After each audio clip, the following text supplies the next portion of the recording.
Au nom du Père, du Fils et du Saint-Esprit. Amen. Mes très chers frères et sœurs, l'évangile d'aujourd'hui est d'une certaine dureté. Nous savons que de temps à autre, le Christ avait tendance à mettre les points sur les i. Et là, dans cet évangile, il faut bien reconnaître que, aussi bien vis-à-vis de Jérusalem que vis-à-vis de ceux qui s'occupent du temple, il n'est vraiment pas aimable. Au contraire, il leur annonce des catastrophes et en plus, il les jette dehors. Mais il faut voir cela sous un angle bien différent. Pourquoi Jésus pleure-t-il sur Jérusalem? Depuis toujours, Jérusalem a symbolisé la ville universelle, le royaume de Dieu, la Jérusalem céleste, ce paradis que nous cherchons toutes et tous, ce jardin d'Éden retrouvé. La preuve, encore de nos jours, les trois grandes religions se battent pour essayer de l'avoir. À tel point, la symbolique de la ville de Jérusalem est précieuse. Quand il pleure sur Jérusalem, il ne pleure pas que sur la ville en elle-même, même si sans aucun doute, il sait déjà à l'avance que même pas 40 ans après, il ne restera plus pierre sur pierre de cette ville. Car on se l'imagine mal, et on l'oublie bien souvent. Le Christ est mort et a été ascensionné vers l'an 33. En l'an 70, Jérusalem a été rasée de fond en comble par les troupes romaines. D'autant plus choquant que les rois d'Israël avaient quand même collaboré de manière assez forte avec l'Empire romain. On ne peut pas dire qu'Hérode ait fait preuve de beaucoup de résistance face à l'envahisseur romain. Par la suite, les autres non plus. Et pourtant, il y a eu une révolte du peuple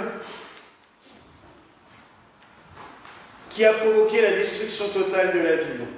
Ce n'est pas sans nous rappeler des destructions de villes que nous avons connues à la fin de la Deuxième Guerre mondiale. Je pense par exemple à Varsovie, ou même à ce qui aurait pu arriver à Paris, puisque je vous rappelle quand même que pour maintenir la résistance parisienne, les Allemands avaient décidé de détruire la ville en entier. Et si le général allemand n'avait pas eu un peu de sentiment et n'était pas tombé amoureux de la ville de Paris, il faisait sauter toute la ville.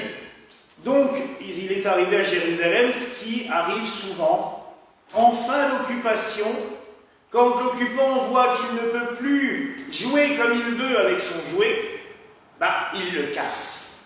Et c'est ce que les Romains ont fait, ils ont tout détruit, ils ont embarqué tous les trésors, et le général Titus a fait une magnifique procession de triomphe dans Rome, comme s'il avait vaincu le monde entier, or qu'en fait, vous voulez que je vous confirme?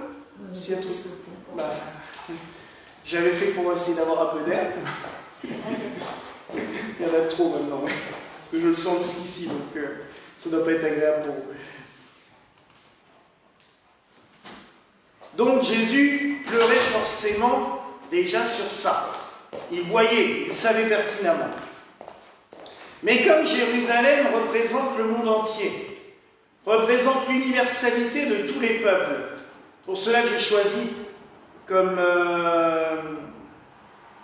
une des strophes du chant d'entrée, tous les peuples viendront des quatre horizons. Parce que Jérusalem représente vraiment cela, l'universalité du monde. Donc quand il pleure sur Jérusalem, il pleure un petit peu sur le monde entier en se disant, et il n'a pas tort, puisque quand on voit comment depuis 2000 ans on a tendance à suivre ses écrits, enfin pas ses écrits, ses paroles, et les écrits de ses disciples, on se rend bien compte qu'il y a bien de quoi pleurer, parce que d'accord, le christianisme a progressé et s'est multiplié dans le monde entier, mais le résultat des courses n'est quand même pas phénoménal.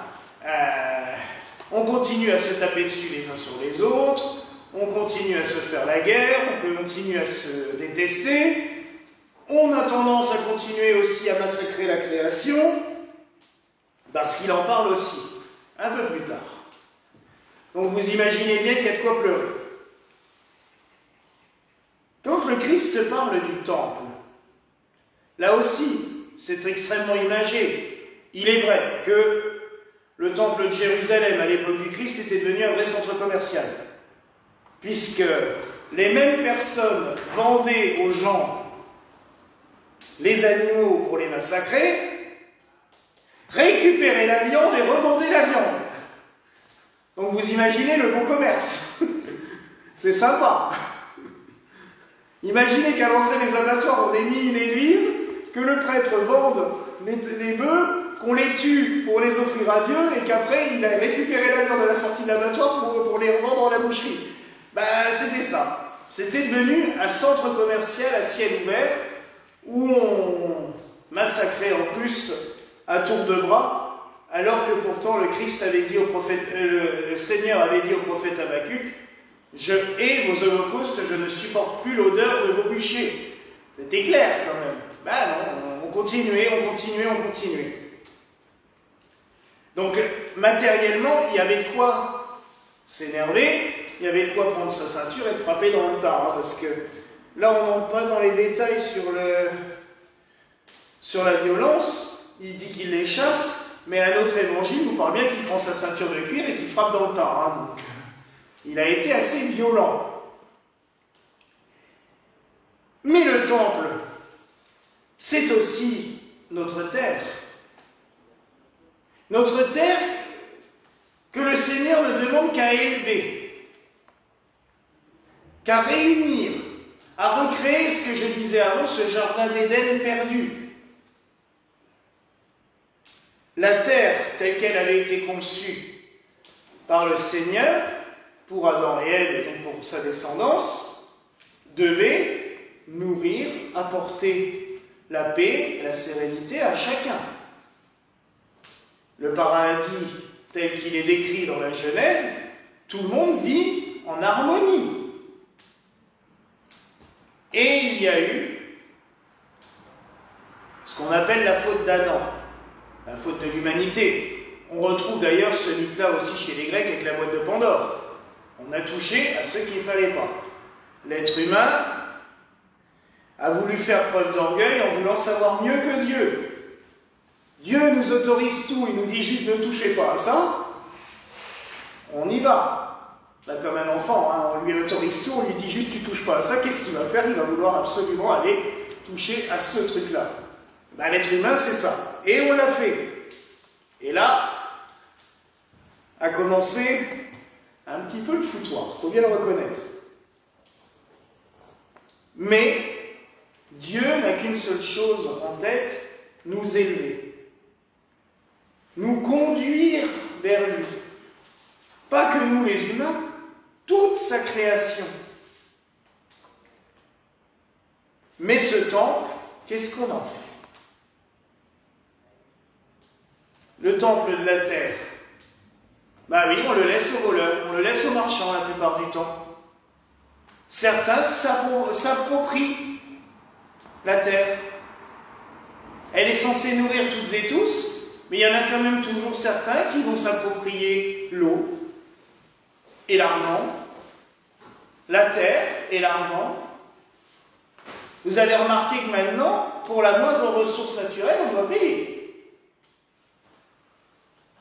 Même le soleil, puisque dès que maintenant ça s'est calmé pendant un moment, même quand vous mettiez un petit moulin sur la rivière qui passait en bas de votre maison, il fallait payer une taxe à l'État.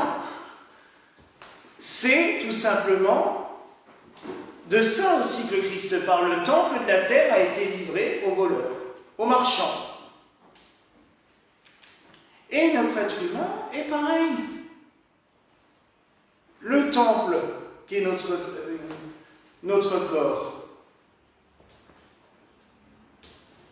c'est le temple de Dieu. Son esprit vit en nous. Notre âme vient de lui. Et pourtant, souvent on s'éloigne de la vie spirituelle, on s'éloigne de Dieu et on laisse faire tout et n'importe quoi. Là aussi, le Christ avait de quoi pleurer en voyant cela. Mais il ne faut pas rester dans un contexte pessimiste. Parce que c'est vrai que là, les textes ne sont pas franchement gais. Le Christ, c'est le réconciliateur miséricordieux de tout. C'est ce que nous disons dans le vœu de miséricorde. Ô Christ réconciliateur de tout. Par son baptême dans le Jourdain, il a réconcilié la création avec son Créateur. On a toujours vu cela ainsi. Quand il est remonté aux cieux, le jour de son ascension, il nous a ouvert les portes du ciel. Il nous a conduits. Il nous a montré le chemin. Je vous rappelle que cette vision et ce qui lui est arrivé, c'était avant sa crucifixion, l'évangile d'aujourd'hui. La crucifixion, c'est l'œuvre de rédemption. Il est mort pour nous, pour sauver toute la création. Il est ressuscité pour faire revivre la création. Quand nous chantons, et si nous lisons la Genèse d'ailleurs la nuit de Pâques, et quand nous chantons la résurrection du Christ, nous disons bien que cette sainte nuit de Pâques est la nuit où tout a été recréé. Tout est possible, je dirais, depuis sa résurrection. À nous d'en prendre conscience, à nous de le vouloir. Et là, oui, mes frères et sœurs, nous pouvons avancer. Et ça me fait un peu sourire de prêcher là-dessus, parce que quand nous avons décidé de faire le portique dehors, j'ai trouvé cette statue du Christ ressuscité dominant un globe. Et j'ai dit, tiens, on la mettra au sommet. Pour nous rappeler que le Christ est le sommet de toutes choses, et que le but, c'est lui. Et toute la création, humains, animaux, végétaux, minéraux, n'oublions pas que les pierres sont vivantes aussi. Sinon, elles ne dégageraient pas des forces magnétiques ou électriques. C'est qu'il y a de la vie partout. Tout cela est consacré à Dieu. Et tout cela n'est fait que pour lui rendre gloire. Et chacun, à notre niveau, nous pouvons amener toute la création vers Dieu par notre vie quotidienne, nos prises de conscience, mais aussi par la prière. Quand sanctifier toute chose. Cette semaine, je vais parler de Saint Samson de Dol. C'était sa fête vendredi soir. Les Celtes bénissaient tout. C'était un moine celtique. Il était originaire du Pays de Galles. Et les Celtes bénissaient tout. L'eau, le pain, la nourriture, les couverts, les outils. Avant de faire chaque action, ils bénissaient. C'était pour se rappeler que tout est saint. Parce que tout est à la gloire de Dieu. Alors oui, mes frères et sœurs, que toutes nos actions soient toujours tournées vers Dieu.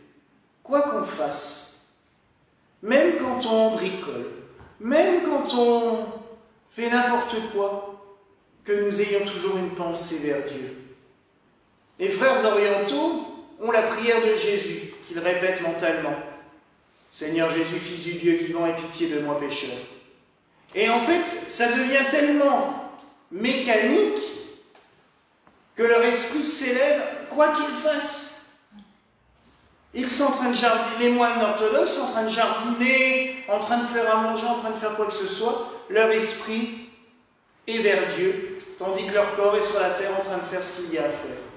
Parce qu'ils sont dans la sanctification permanente. Et ça, nous pouvons toutes et tous le faire. C'est pas compliqué, en faisant chaque action, de se dire, Seigneur, c'est pour toi. Rien que ça. Et ça nous évitera aussi des fois de faire des bêtises, parce que forcément, si on est en train de commencer à faire une bêtise et qu'on se dit Seigneur, c'est pour toi, on va se dire, oula, Il n'en a peut-être pas besoin. Ça permettra peut-être aussi des fois de rationaliser un petit peu nos actions et de se dire, ouais, bon, ça c'est peut-être pas utile en fin de compte. Bah oui. Alors oui, mes frères et sœurs, les textes d'aujourd'hui ne sont pas pessimistes puisqu'il y a la joie de la résurrection, la joie de la rédemption. Le Christ est venu pour nous sauver, toutes et tous. Il nous sauve. Il nous a ouvert les portes du royaume des cieux, de la Jérusalem céleste. Sur celle-là, il n'a pas besoin de pleurer. La Jérusalem céleste, elle sera toujours là, ouverte à toutes et tous. Saint Jean l'Évangéliste nous l'a décrit avec 12 portes, hein, ça fait de la place pour entrer.